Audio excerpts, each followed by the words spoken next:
Hello students, welcome to Upalabdhi classes. और आज हम ऐसे क्वेश्चंस के बारे में डिस्कस करेंगे जिसके डाउट्स हैं आपको एमपीपीएससी जूलॉजी के असिस्टेंट प्रोफेसर के पेपर में। जो टेंटेटिव आंसर की अभी एमपीपीएससी ने रिलीज करी है उसमें कुछ क्वेश्चंस में क्वेरी है सेकंड पेपर में कि कौन कौन से क्वेश्चंस हैं जिसके एक से ज्यादा आंसर सही हो सकते हैं या फिर जिसका आंसर कुछ और हो सकता है। उन्हीं क्वेश्चंस को लेके हम जल्दी से डिस्कस करते हैं। तो आपका एक पहला क्वेश्चन है, in oocyte of amphibians the nucleolus organiser region is amplified about. कितने टाइम्स वो एम्पलीफाई होता है? तो इसका जो मैंने रेफरेंस निकाला है उस रेफरेंस में, एक रेफरेंस में it says approximately 1000 fold and another it says approximately 2000 fold. Okay, जिसका कोई ऐसा exact appropriate nuclear organiser region के हिसाब से ना मिलते हुए मुझे उसी के जीन्स के बारे में मिला है। तो इसके वजह से the range is from, range कितनी हो गई आपकी 1000 से 2000 के बीच में। तो अगर वो रेंज है तो उसके हिसाब से आपका ए ऑप्शन भी सही हो सकता है और सी भी सही हो सकता है।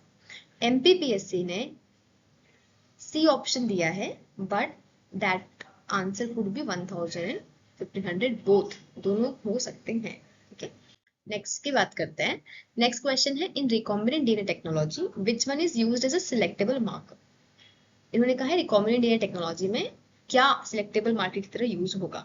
तो इसमें ऑप्शन जो एमपीपीएससी ने दिया है वो दिया है कैनामाइसिन, जबकि मुझे एक बेसिक एनसीईआरटी का 9th यूनिट ऑफ बायोटेक्नोलॉजी अगर आप देखो, chapter number 9 biotechnology principle and process, page number 10, ये अगर रेफरेंस आप लो तो इसमें लिखा है कि सिलेक्शन ऑफ रिकॉम्बिनेंट है ना can be done using antibiotics.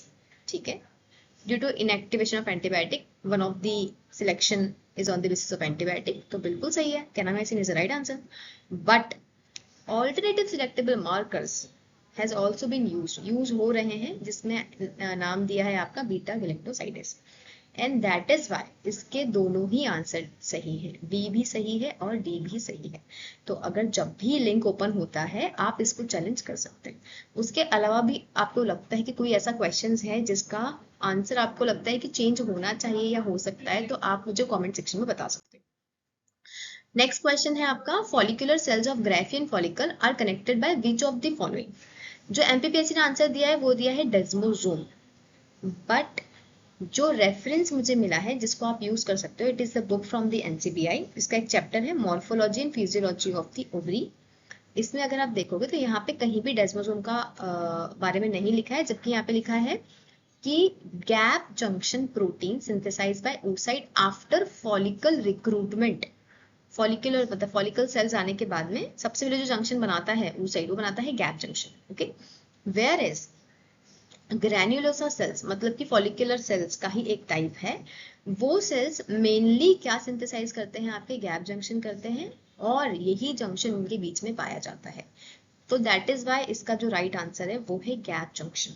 Okay, then next would be 92, जिसके सारे ही आंसर्स गलत है।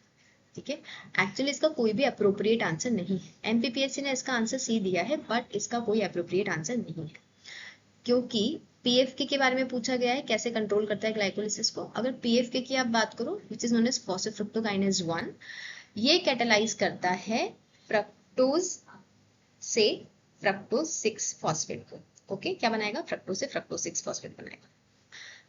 तो ये एक इरिवर्सिबल रिएक्शन देता है। ठीक है, और ये एक फर्स्ट कमिटमेंट स्टेप होता है ग्लाइकोलिसिस। इसमें कहीं भी ग्लूकोज के बारे में नहीं लिखा है, पाइरुवेट के बारे में नहीं लिखा है।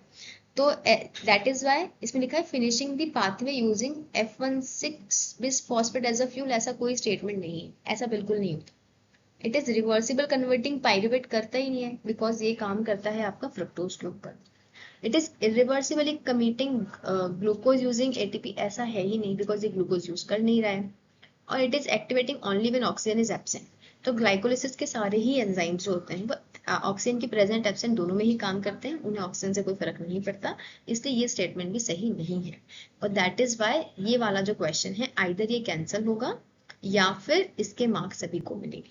ओके, इसके अलावा और कोई क्वेश्चन आपको लगता है जो ऐड होना चाहिए या चेंज हो सकता है तो आप मुझे कमेंट सेक्शन में जरूर बताएं।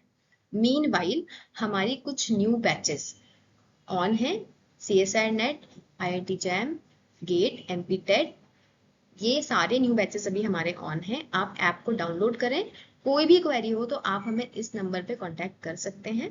ठीक है, thank you so much and all the best. Hello students, welcome to Upalabdhi classes.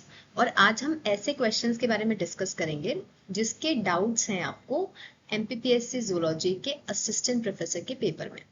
जो टेंटेटिव आंसर की अभी MPPSC ने रिलीज करी है उसमें कुछ क्वेश्चंस में क्वेरी है सेकंड पेपर में कि कौन कौन से क्वेश्चंस हैं जिसके एक से ज्यादा आंसर सही हो सकते हैं या फिर जिसका आंसर कुछ और हो सकता है।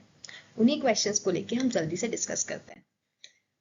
तो आपका एक पहला क्वेश्चन है, in oocyte of amphibians the nucleolus organiser region is amplified about, कितने टाइम्स वो एम्पलीफाई होता है।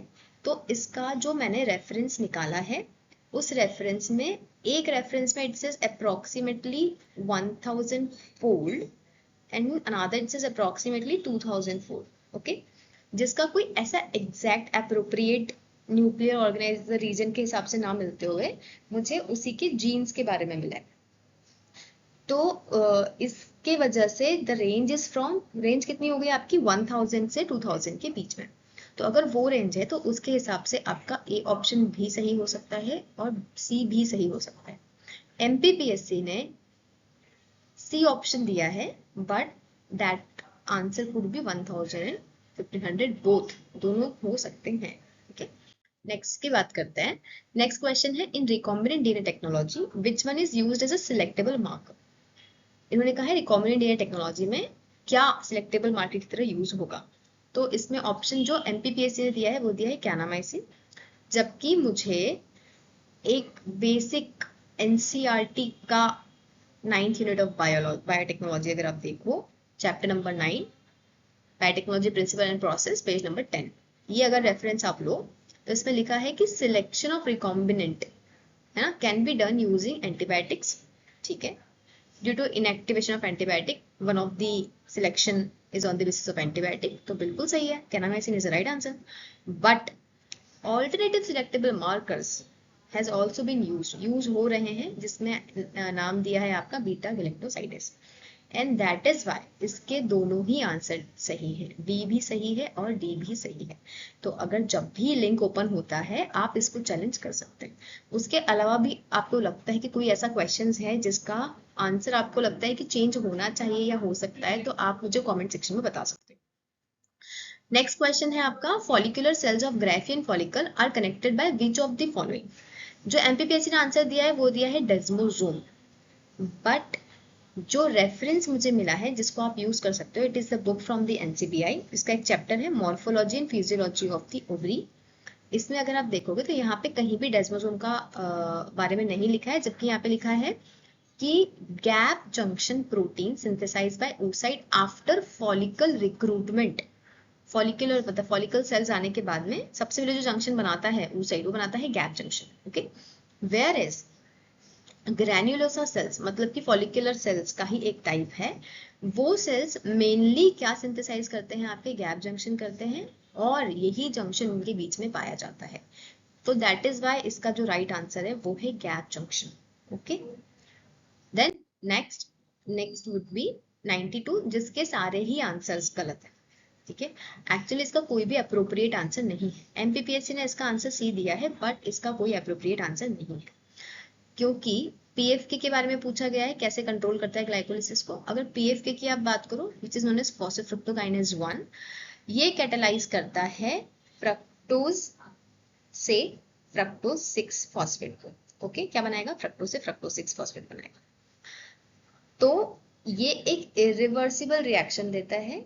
ठीक है, और ये एक फर्स्ट कमिटमेंट स्टेप होता है ग्लाइकोलिसिस। इसमें कहीं भी ग्लूकोज के बारे में नहीं लिखा है, पाइरुवेट के बारे में नहीं लिखा है। तो दैट इज वाई इसमें लिखा है finishing the pathway using F16 bis phosphate as a fuel. ऐसा कोई स्टेटमेंट नहीं है, ऐसा बिल्कुल नहीं होता। It is reversible converting pyruvate करता ही नहीं है, बिकॉज ये काम करता है आपका फ्रक्टोज के ऊपर। It is irreversibly committing glucose using ATP, ऐसा है ही नहीं बिकॉज ये ग्लूकोज यूज कर नहीं रहा है। और it is activating only when oxygen is absent. तो ग्लाइकोलिसिस के सारे ही एंजाइम्स जो होते हैं वो ऑक्सीजन की प्रेजेंट एब्सेंट दोनों में ही काम करते हैं, उन्हें ऑक्सीजन से कोई फर्क नहीं पड़ता, इसलिए ये स्टेटमेंट भी सही नहीं है। और दैट इज वाई ये वाला जो क्वेश्चन है आइदर ये कैंसिल होगा या फिर इसके मार्क्स सभी को मिलेंगे। ओके, इसके अलावा और कोई क्वेश्चन आपको लगता है जो ऐड होना चाहिए या चेंज हो सकता है तो आप मुझे कमेंट सेक्शन में जरूर बताएं। मीनवाइल हमारी कुछ न्यू बैचेस ऑन है, CSIR NET, IIT JAM, GATE, MP-TET, ये सारे न्यू बैचेस अभी हमारे ऑन हैं। आप ऐप को डाउनलोड करें, कोई भी क्वेरी हो तो आप हमें इस नंबर पे कांटेक्ट कर सकते हैं। ठीक है, thank you so much and all the best.